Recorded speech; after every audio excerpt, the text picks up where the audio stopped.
At one point, you said that the government and the farmers, they're on one side, and the fishermen feel that the government and the farmers are doing something to the river which the fishermen don't want.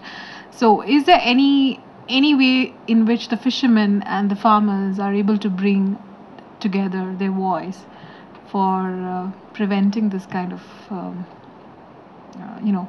building? See, what I was trying to say is that the idea was that big farmers who have been, because of whom the Anicut was built, were the reason for, the big farmers have now got used so much to this whole idea of water for their fields. It's so internalized in the system and in the politics that government of Andhra Pradesh politics is impossible to envisage without river water. It is so interlinked with the idea of controlling or distributing as a benevolent despot the river. Okay. For essentially fishing, because even this, farming, because even Polavaram Dam is going to irrigate extra 7 lakh acres of Ayacut in the same area where they already have an existing Ayacut. So there is no way that the farmers, in fact the farmers who are going to benefit from this will not want that they do not get the benefit, because they can grow a third crop. And these are big farmers. And in Andhra Pradesh, many scholars have also shown it before. People like Daniel Thorner had written, way back in late 60s, early 70s, he's writing of the capitalist farmers of Andhra Pradesh, as to how they are all from this delta region, how they have, gained from all that irrigation facility that they had through big land, ownership of big land, and how they had a direct linkage. Their sons and daughters went abroad, they had the highest education standards. They are the industrialists today in Andhra Pradesh. It's a known fact. So, when they are close to the power, it is very difficult to imagine that they would actually say no to water for their crops. So water for third crops, even a fourth crop, is needed for them. It's a mindset. There is no way that the fishermen, they are just few in number, in the sense, in number terms. In democracy, unfortunately, we have the number game. So if they are so few in number, their voice doesn't matter. In spite of the fact that the tribal communities are so many in number, nearly 3 lakhs people are going to be displaced. In spite of that, nothing is being done. So for a few fishermen, I don't see any reason why the government should take them seriously at all. Okay. Also, I wanted to know, you are a historian. And how is it that you're interested in water?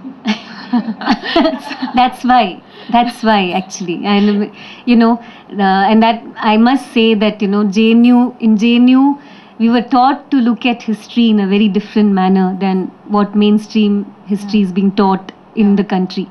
So we were asked to ask questions. We were encouraged to ask questions. So when you start questioning, and I don't like, maybe I'm just saying historian because I am dealing with history in this as well as in my other PhD research, but it's because that I am, a historian, that I'd like to look at linkages between the past and the present, because I do not see people going back into the past, which they should, especially in Andhra Pradesh, where the entire politics is constructed from a certain past, and you can actually see its repercussions and echoes in the present.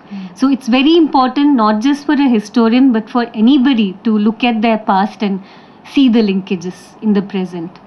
And I got interested in this because the first time I went to see Muthurama Rao was through a job that I had by accident. That was WWF.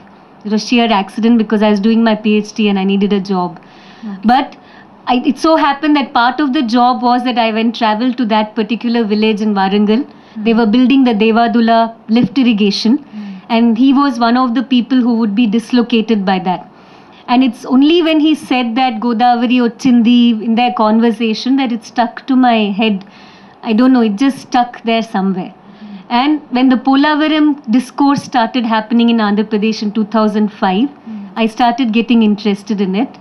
I was part of some solidarity committee opposing the dam and all that. But then 2006 onwards, I've been working on it as a journalist, as a freelance journalist. Okay. That's how. Thank you.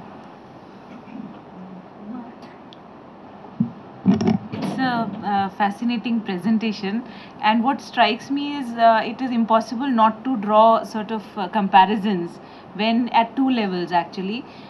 When one looks at the colonial sort of discourse on irrigation, which there is a lot of it, and they're like sort of always going back to the kind of mistakes that they're making, particularly as far as the West Yamuna Satluj link is concerned, about silting, about malaria, about all sorts of the inundations that they're talking about, and they never sort of come to this kind of understanding of how actually river systems can be understood differently. That is one.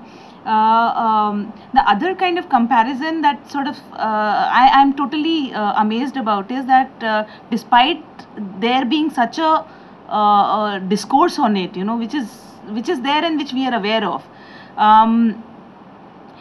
the entire policy kind of attitude towards towards natural resources, about trying to manage them, trying to control them.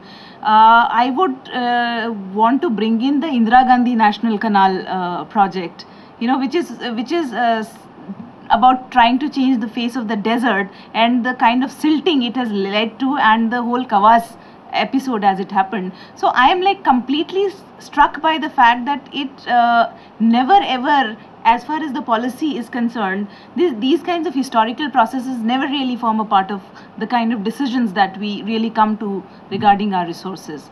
So I mean, while you were doing all this, did you ever also interact with the policy at the level of policy makers as to what is the kind of thought process that goes into it? I mean, I didn't interact with the policy makers are too high for me, They exist at a different world altogether, and I'm a normal, ordinary journalist, not a celebrity journalist. But I did interact with officials, that I know that for sure that about the engineering, the whole engineering apparatus that came. It's amazing as to how even today the whole engineering apparatus that is there in Andhra Pradesh is a continuation of the apparatus that was set because of the Anicut at Dholeshwaram. So, in fact, the Gazetteer mentions it in 1915 as to how you have one engineer, executive engineer, two assistant engineer, one supervisor. I mean, that whole setup is still as it is, pure and pristine. It's been, from there, it's just been there, and it has always been there. And one thing I really, I also mentioned this in my book, is that, it was true what Jawaharlal Nehru said about dams being temples of India. I have no problem with it, because indeed, the dams are temples, because if you look at the temple as a redistributive mechanism, and with priests who hold the power over the divinity inside. So the divinity here could be the river, and the priest is the engineer, assistant engineer, executive engineer. The people go request them, when will you release water? They will release water. They will pray. It's the whole thing is like a temple. I don't think Nehru meant it in that way. I see it in that way. So I haven't interacted with policy makers. There's no point. But I have interacted with the engineers, especially in the KC Canal, and you see their language is so away from the language of the people. They'll say, oh, they didn't tell me, like when this floods happened in October 2009, oh, they never informed us, somebody from some other state never informed us. That's why too much water came, couldn't help it. Whereas they had got the intimation that there is a release of water that has happened. They had enough time to release the gates. So this whole question of releasing the gates, closing the gates, has been given to a set of people who are sitting at the top with no connection with the people, in spite of the so-called participatory irrigation management and all that mechanism put in place. So I don't know, maybe I should talk to policymakers, but I don't see any reason to do that, because I don't see them even thinking on these lines when the whole system itself is a continuation. Maybe Mr. Iyer could say something. It's your day.